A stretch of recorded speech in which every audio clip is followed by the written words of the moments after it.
Josh, today we're going to talk a little bit about how much a entertainer's political views or spiritual views should affect our desire to be entertained by them.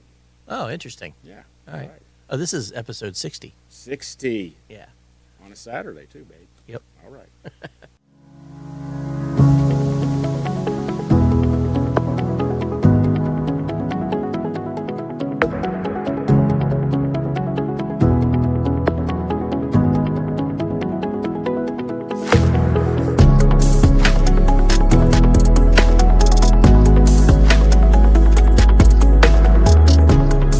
So, I'm going to start, as you affectionately call it, the destry portion, Right. by saying I am not. The reason I want to talk about that this morning. Right. Which, by the way, I'm excited about the new Destiny portion. I've enjoyed it so far. Well, Yeah. Thank you. Write my wife a little note about that. See if she. Chris just shook his head. I don't blame him.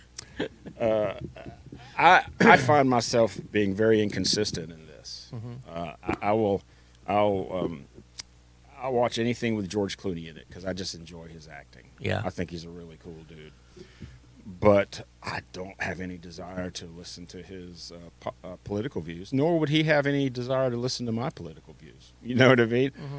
But there's some, and I pretty much know what his political views are because he's been very vocal about been them. very Yeah. vocal, and good for him. Everyone in Hollywood. Yeah, good for him. That's what he does. It's weird to me how everyone in Hollywood, well, it doesn't necessarily mean Hollywood, but like famous actors and actresses and like musical talents and stuff like that. Mm-hmm. It's like there's this weird thing today where if you're famous, it's assumed that you have expert opinions on That's matters so of true. politics. Your platform, Yeah. you can just assimilate it over to almost anything. Right. Really. It's like, in the Middle Ages, you were the court jester. Nobody respected you. That was what you did, right? Yeah. Right. Well, like I said, George Clooney. I just like his acting so much. I'll watch anything. I've never. He does romantic comedies. He does. Oh, Brother, Where Art Thou, one of my favorite movies of all time. Absolutely, comedy. I mean, very good actor. Very good actor. But not interested in learning anything about his political views. Right. Pretty much know what they are. But then again, there's Liam Neeson, who is a anti-gun activist, I guess. Right. I don't know that he's ever been in a movie that's been popular where he hasn't killed however many people with a handgun. Well, he was the voice of Aslan in the Lion, the Witch, and the Well, Wardrobe. you know what? Awesome. That's great. That's fantastic. Yeah. Which But- here again is, the ideology of C.S. Lewis's books is quite opposite of his, from what I understand. I guess the paycheck really allowed him to Right. get over that, and I'm not knocking him for that. Yeah. I'm not knocking him for that. You know what I mean? I'm not. But for whatever reason, I just can't stand to watch a movie with him because Right. the first thing I think of is, man, he's I don't even know how he holds his gun because I don't watch him, and I guarantee he doesn't hold it correctly. But he's shooting, and then he gets off stage and he talks about anti-gun stuff. Well, that's another part of the irony of this, because in all those movies, they always have a gun expert come in and train the actor on the way to do stuff. I'm not really on board with the way the Hollywood gun experts, the ones that a lot of them, they just bought. What is this? Well, that's tea saucer thing. that's how the military used to train back in the early 1900s. They were wrong. Not at the time. The military were. They don't train that way anymore, do they? Nope. They don't train that way anymore. No. At any rate, okay. So But maybe they won't train this way in 50 years. maybe not. That's true. Maybe not. Who's to say it's right or wrong at the moment they're teaching it? That's kind of a Well, if because it's it was true at the time. if it's a new movie though.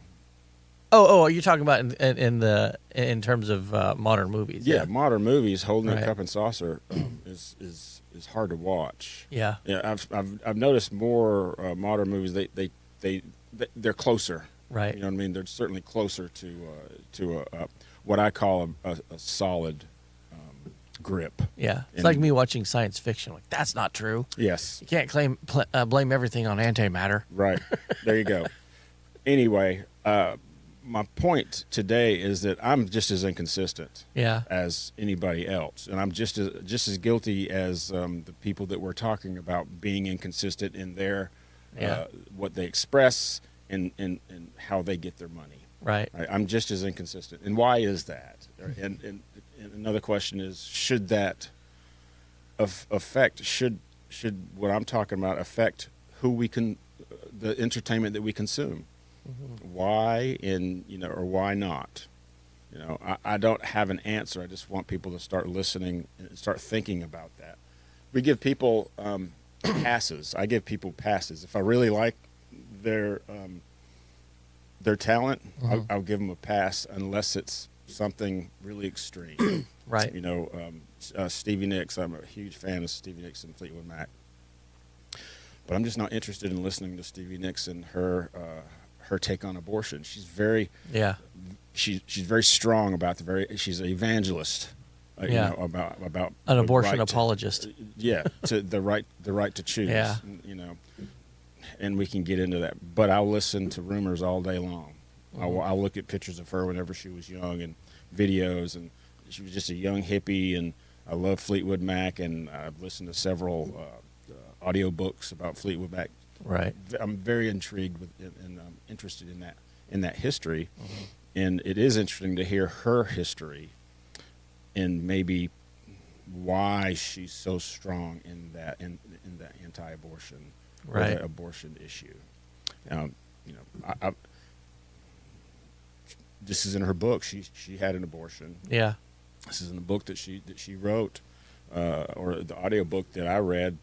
She didn't write it. Let me rephrase that. She didn't write it, but it was I can't remember, Gold Dust Woman, I think, audio book, and she had one abortion that with Don Henley, I think, or one of the Eagles.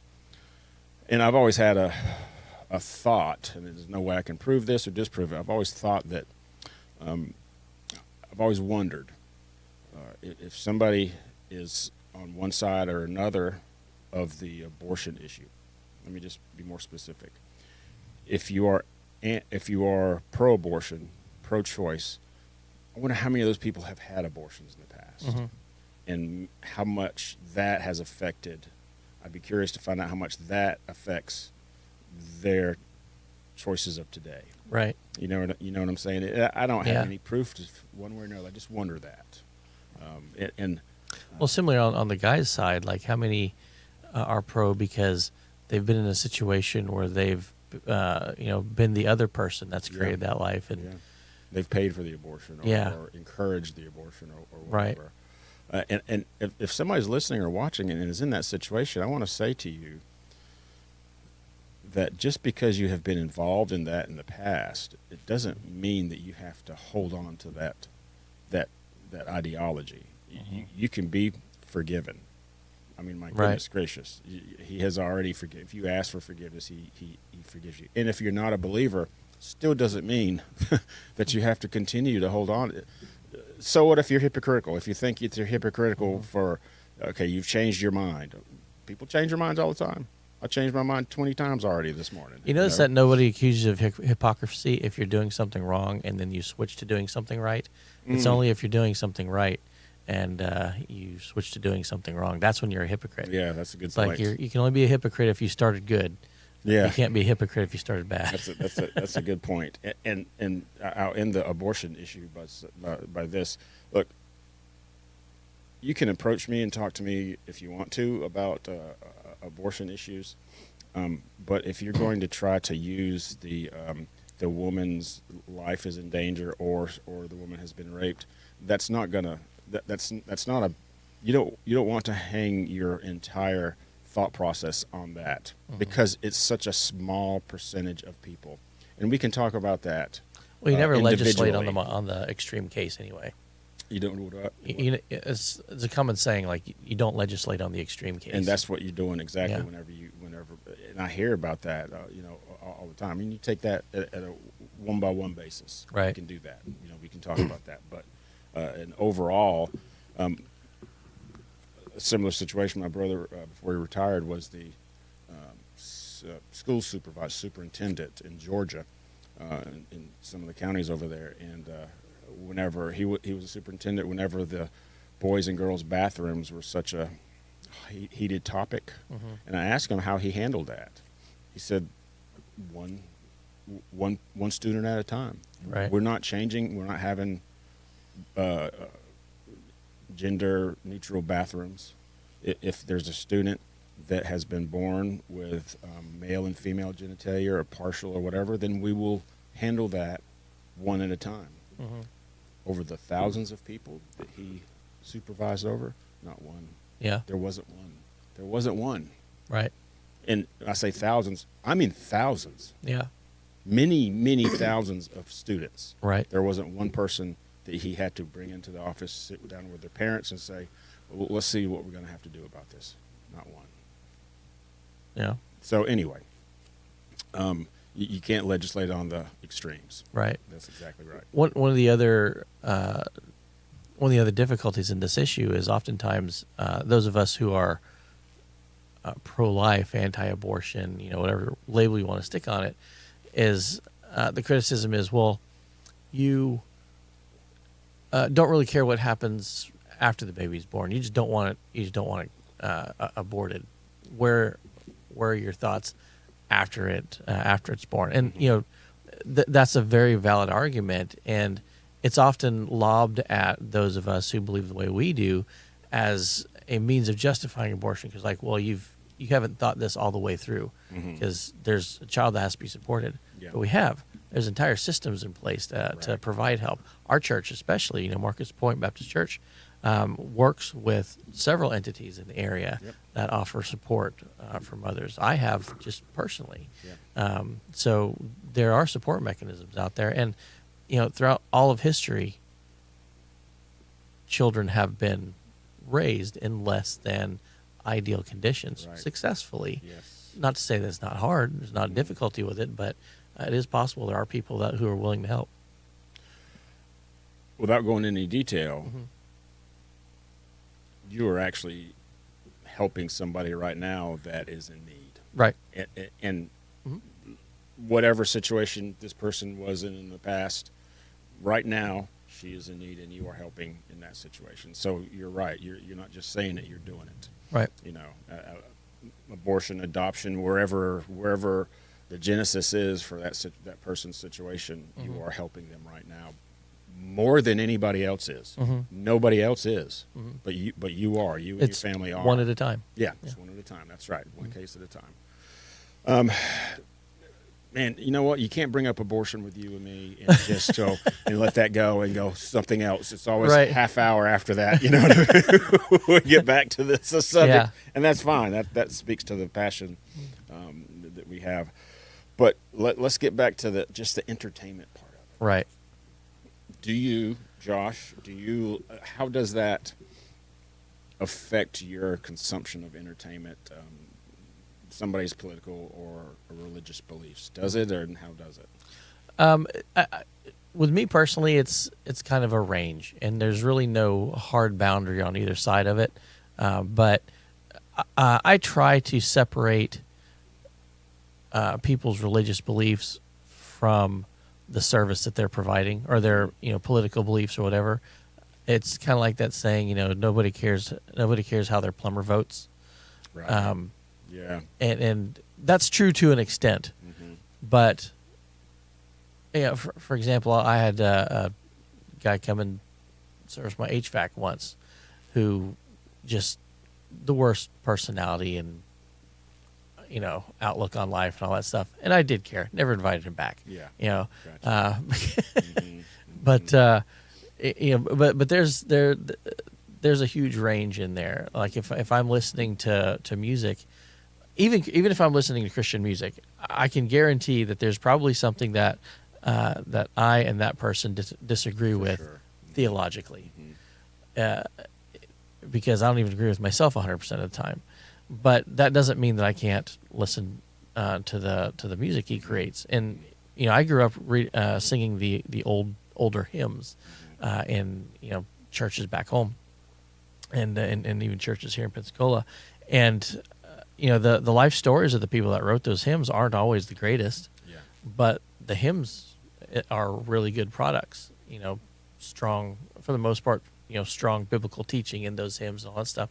And you kind of have to separate, and we do that automatically because nobody goes and researches the biographies of the people that whose services we procure. But but that's kind of my thing. But here again, there reaches a limit. Like there are some actors and actresses who are kind of like you with Leo Neeson, not really interested in anything they make because I know it's just so reprehensibly like proselytizing for the for what I feel is a dangerous ideology that I won't support their works. Right. Good point. I was the other day, we've talked about recently my musical taste is just so varied. Mm-hmm. Donna was real intrigued with that too. She said something like Metallica, John Denver, I said, right. Yeah, it's varied, man. It is. By the way, our music is Van Morrison. We can listen to Van Morrison together all day long. Love Van Morrison. We've seen him several times. Anyway, I was listening to some music the other day, Chris, and I was had my stereo up. I was going, I'm on the highway to hell. Wait a minute. I am not on the highway to hell. And I turned it.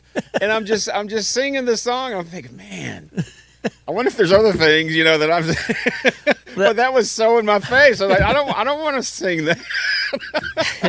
That's kind of a common meme you see on social media, like different reels and shorts and stuff like that, is a mom singing or a dad singing these songs that they grew up with, whatever, right, and then it finally hitting them what the lyrics are actually saying. They're like, oh my goodness, I've been singing this my whole life. That's so true. That hit me. This was only a couple weeks ago that I did this, by the way. And and I haven't. And I actually didn't take out ACD. I just fast forwarded. But I didn't want to. That's in your face. You know what I mean? Right. That is there.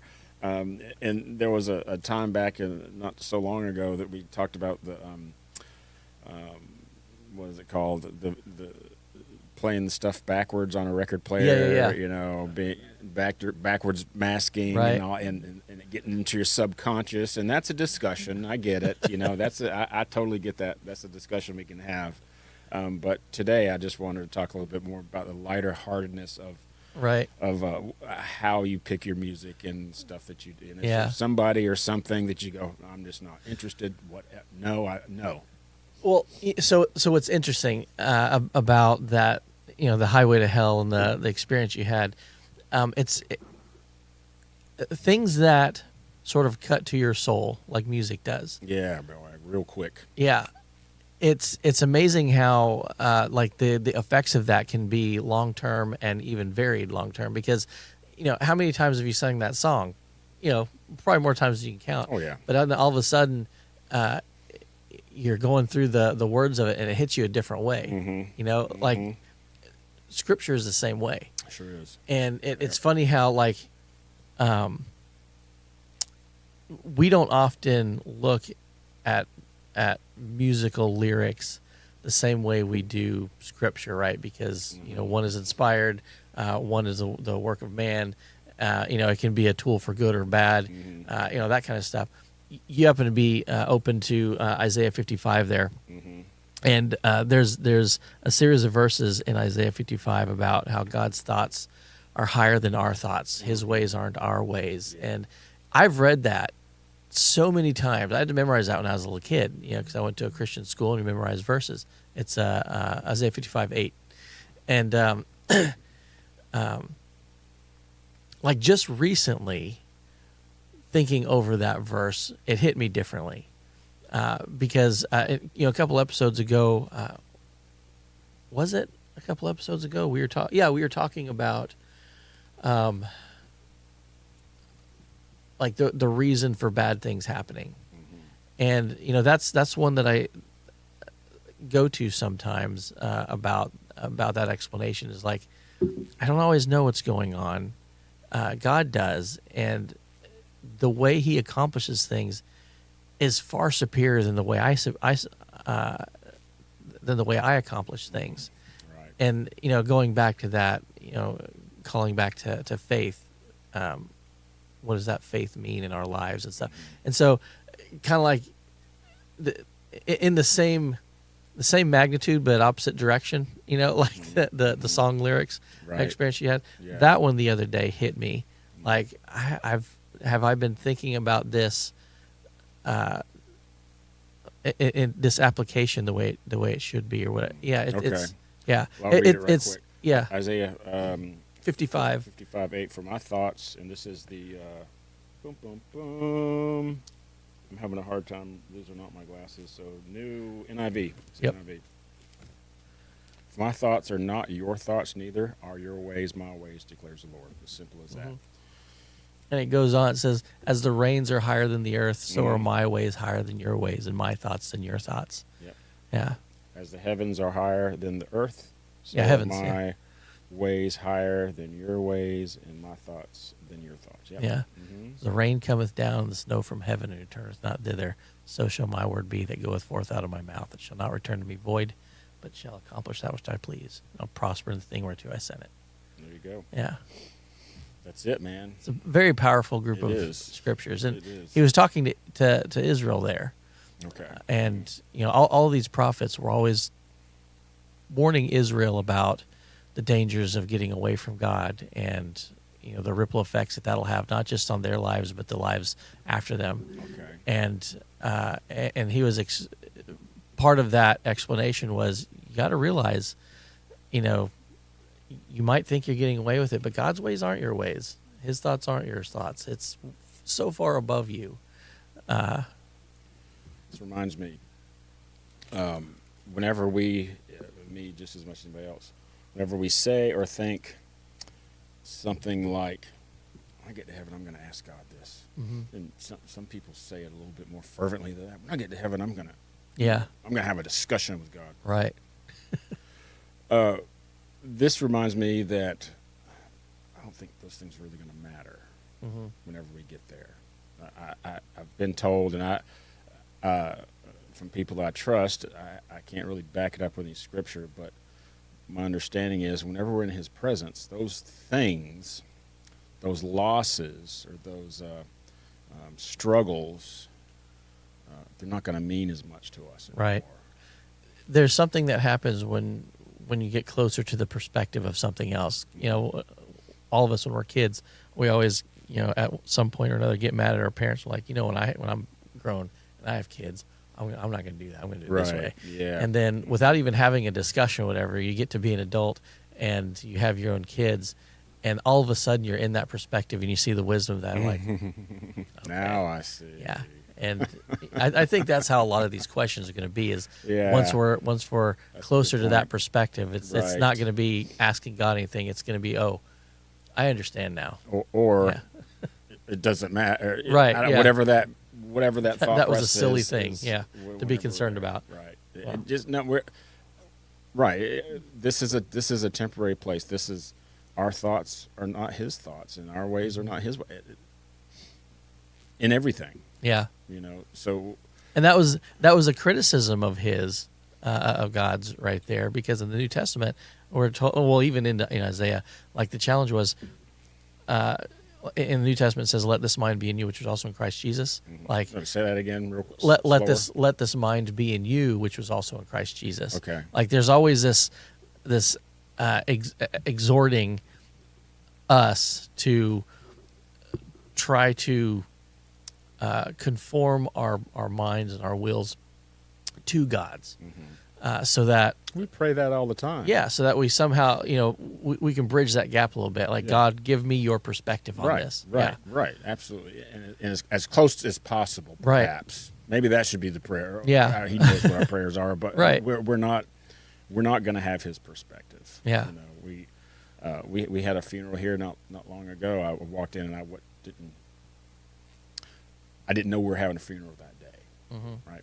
And I walked in, and you have to go from my office is in building A, the funeral's in building B, and I needed to get something in building B, so I walked in, and I'm telling you, Chris, man, it was a different feel. Mhm. Even before I knew, unfortunately, we have funerals here all the time, at Right. least once every other week. Yeah. maybe once every third week, and sometimes 3 in a week. It just Yeah. there's just and there's a certain amount of calmness in the church whenever there's a funeral, Mm-hmm.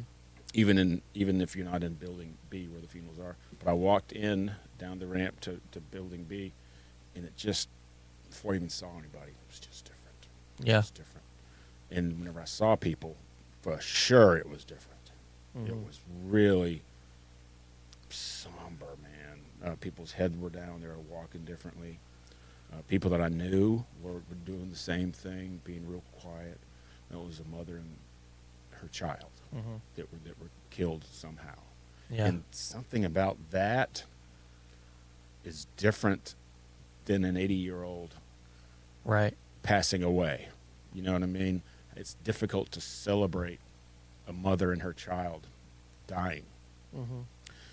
And it sure seems like that would be something that we'd want to ask God about whenever we get to heaven. You know what I mean? Right. But again, that's the same thing as everything else. It's not going to mean something. We don't see that reason Right. why it is. And man, how difficult would it be? The Neil Peart, the drummer for Rush, that I talked about in episode 59, one of the most successful drummers in history. They're in the Rock and Roll Hall of Fame, Rush is. Neil Peart was a trendsetter. I'll say a trendsetter drummer. You could listen to him play the drum, and it would sound melodic. Mm-hmm. Okay, he did things with drum. He was a percussionist instead of just a drummer. After success of Rush, during the success of Rush, he lost his I think son or daughter, young son, daughter, and his wife within a 12 to 15 month period.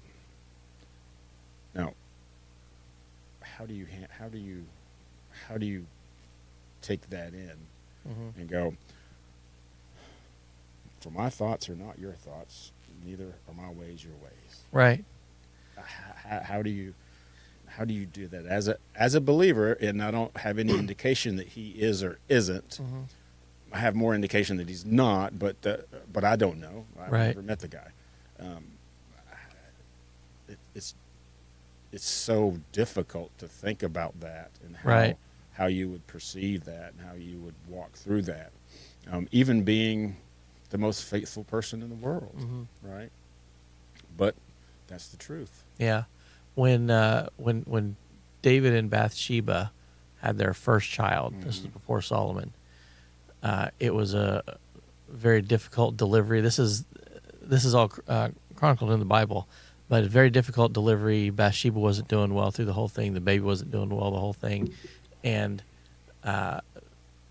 David, throughout that whole process, was doing horribly emotionally, like constantly praying, asking God, and he was at the end of himself, all that kind of stuff. It wasn't until later that the perspective came, and he realized there are bigger things going on, and God is in control of it. And I think it takes time for us to sort of absorb something and resolve it.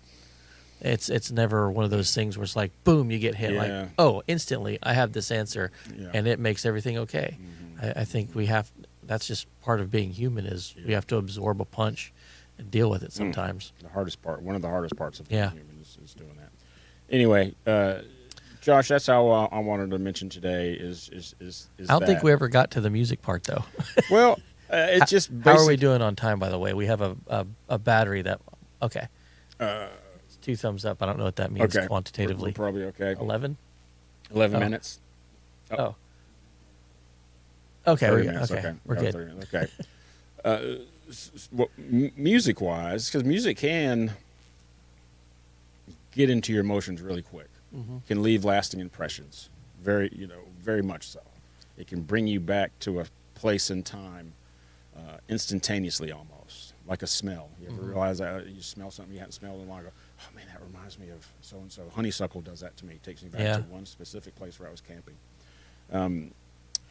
So music can do that for me also, and I think it could probably do it for something else. You listen to something you haven't heard in a long time, it can bring you right back. So somewhere in there, it's planting itself.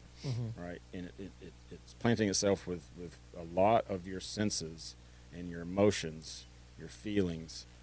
Should we be more sensitive to the things that we, it sounds silly to even think about that. Of course we should be sensitive about things that we consume, Right. Entertainment-wise, but where's that line? Right.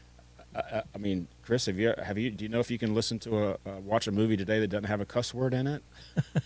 You know what I mean? Or doesn't Yeah. have some type of suggestive material in it? You know, what do you want to watch the Up channel the whole time? You know, Right. And what does that do to you when you walk out your front door? Because we're Up channel's my life. Yeah, we're bombarded with it anyway. Right. Like I'm on construction sites all the time. That's not the most squeaky clean Right. environment. Right. So how, so those things we can't really control. We can control things that, to a certain extent, we can control things that we hear, see. Is it like smell, spicy taste. food? Do you want to build up a tolerance? Is that what happens? You don't know know. what I mean? I don't know Yeah. either.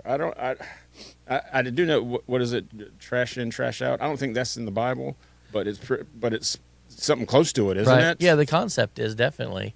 I don't know. That's one that I often struggle with because like we do have to live in this world and we do have to navigate it, and part of that is being exposed to the things that aren't necessarily good for us. I think Yeah. that's why we're always told to make it a priority to think about God's word and develop our relationship with Him, because we're going to be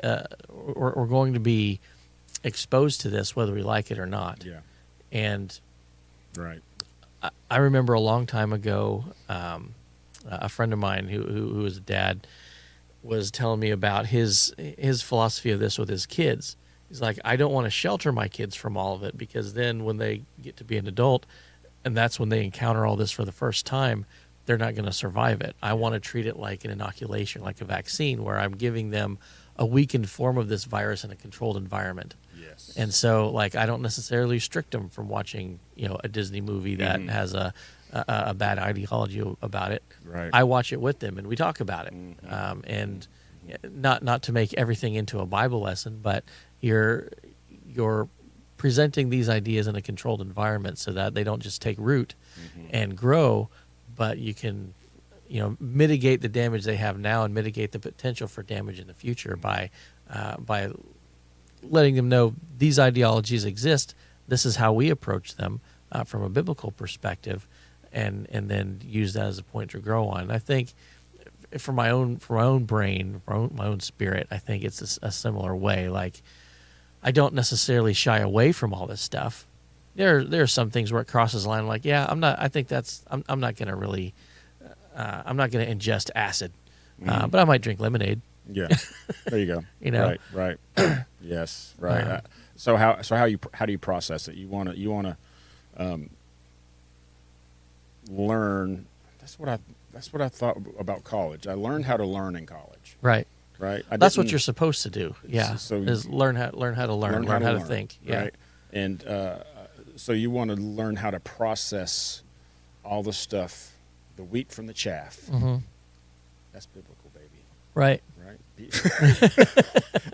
I don't mean to take over your portion of the. No, by all means.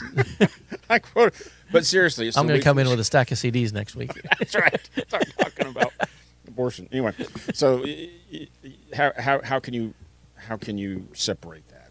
How do you keep the good stuff in, keep the bad stuff out? I was shopping for my my little kitty Bobby yesterday, and which I could say that Kitty. What's that? Kitty. Kitty. Yeah. Kitty. Yeah. And I do that almost every day. I'm very finicky eater. You're a good cat dad. I try to be a good cat dad. But I there's a portion on the shelf of over the counter food, Friskies, all that stuff, whatever. And then there's a portion that's in the refrigerator that's supposed to be a little bit better for you. Supposed to have more real food in it, right? By the way, it does. I ate some of it last night before I gave it to her. I did. It just comes in a tube. Comes in a tube, and you cut it. You're and a better cat dad than I am. It's made of real food, Uh-huh. and you can read the ingredients and all that stuff. So I said, "Oh, all right, not too bad." So what's I could put this on a tortilla. potted meat. How about that? It's like potted meat. All right, or Vienna sausages. That's the consistency. It's the Vienna sausage consistency. It's one big Vienna sausage. There's this French Canadian dish my wife introduced me to. It's called gratin. It's basically like potted meat, but it's like you take it and you spread it on toast, but it's like spreadable meat paste. Is basically what it is, and it's like something that in French Canadian houses that's like a staple thing. Melted hot dog. Yeah, I'm like, this is pretty much just cat food. it's a can of Friskies that you opened up. This is Pro Plan, honey. Anyway, You got this in the refrigerated section. so I got a tube of it, and I thought, well, why am I doing this? Well, I want what she consumes to be as clean as possible. Mm-hmm. But it's the same thing for us, right? Right. I mean, we can control what we eat, but we're going to have to process it Yeah, somehow. So maybe you're going from the candy aisle. yeah. By the way, she didn't like it. Yeah, because it's healthy. So that's right. So I'm going to bring in some snacks next week for you guys. Just know it's going to have some kind of spread on it. It'll be fine. Be good. Anyway, I want her to be as healthy. She's immune compromised anyway. She's got issues. But I want her to. She's only almost 2 years old. I want her to live as long and as healthy and be pain free as possible. Right. So I'm not going to let her watch any Liam Neeson movies. Right. Right. Nothing like that. So maybe we should be looking at our own spiritual growth as Yes. us being immunocompromised. Yes. Because we are. We are. We're touched by sin. We Yep. have that sinful nature. We're right. immunocompromised. That's So right. maybe our spiritual diet should reflect the diet of your cats. That's what I'm saying. That's all I'm saying. Yeah. Anyway. So it does- do we separate the author from the work? Yeah. Do we? Sometimes I do. Yeah. Sometimes I don't. It depends on. Case by case. It's case by case. That's right. It's a case by case basis. That's all there is to it. I don't think there's a right or wrong. If you've got a strong constitution to be able to, I think we can. Let's digest it and see what happens. If I start going down the road that I know is not the right road, if it separates me from Christ, perhaps that's not the right thing to do. Right. If it brings me closer, that's the right thing to do. Is there a neutral? Yeah. I don't know. You've heard of the 30-day challenge where you just listen to like worship music or Yes. whatever for 30 days and see how it transforms you. Yeah. I've always been curious, like if you do that the opposite way, 30 days of just Led bad Zeppelin. music. I mean, people do that. I'm going to do 30 days. 30 You eat at all the pizza places in Pensacola. I'm going to listen to Led Zeppelin for a whole year. Right. We'll come back together. We'll see how our personalities are. Like, I mean, people are doing that all day, every day anyway, because there's, the majority of people don't listen. There's very few people who only listen to music that comes from a Christian label. Right. Yeah. But and there's a lot of people who do listen exclusively to music that does not come from a Christian Right. label. Yeah. So I think we live in a world where the diet is pretty much secular. Yes. But for a Christian, The Christian music is in the refrigerator. right, the Christian music in the refrigerator. For small a Christian, how does your walk improve or not improve Right. based on the diet of music you listen to? And books you read. Yeah. Or listen to. Shows you watch, movies you watch. Yep, all that stuff. Yeah. All that stuff. That's all I had, Josh. Man. Okay. I appreciate That you was coming in cool on though. Saturday. That was a good discussion. Thanks for coming in on Saturday, Yeah. Chris. Appreciate it. In Pensacola we have hurricanes, and there's always a mood right before when we know a hurricane is like looming. Mm-hmm. It kind of feels that way right now outside because it's warm, it's very humid, it's raining, and it's going to drop and get really cold tonight and tomorrow. If you want to really scare a Floridian, make the temperature dip below 32. That's right. what we're staring down the barrel of right now. Yep. Yeah, hurricane. That's like, spring breeze. Yeah. This is what summer does. That's right. But let the temperature dip down, and so next week it's predicted to have snow. It's predicted to get down into the 20s, and so we figured the world may end on Tuesday, so let's go ahead and record on Saturday. I would like for one of you two or both of you, because I'm not going to do this, stop by Publix on the way home, see if there's any bread and milk. Because for whatever reason, bread and milk gets people through a storm. Yeah. I don't know why that is. There is no bread or milk on the shelves. I was there yesterday and it was fine. But I guarantee you, today and tomorrow, forget about it. Yep. She's doing it, Jadelle. Your wife is out there right now getting everything ready for the storm. We're oblivious. We're just like, I don't know. We can survive anything for 2 days. I can sit and watch a Liam Neeson movie for Sunday or Saturday. Whatever. Now, I do have one of those like 25-year buckets that have a bunch of freeze-dried food in it. Just in case a hurricane happens and takes all the power out. Like what happened during Hurricane Ivan and no one was able to refrigerate or have food. I have one of those just in case I ever need one. Okay. So we have, I think, 6 days of food. Excellent. Always at the ready. Excellent. I have a tube of kitty food. That you're going to have to eat real fast if you lose power. That's probably going to last a while. She's not going to eat it. Anyway. Want to close this out? Yeah, sure thing. Guys, thanks, man. Appreciate you being here. Chris, thank you, Josh. And we will see y'all next time. All right. Bye.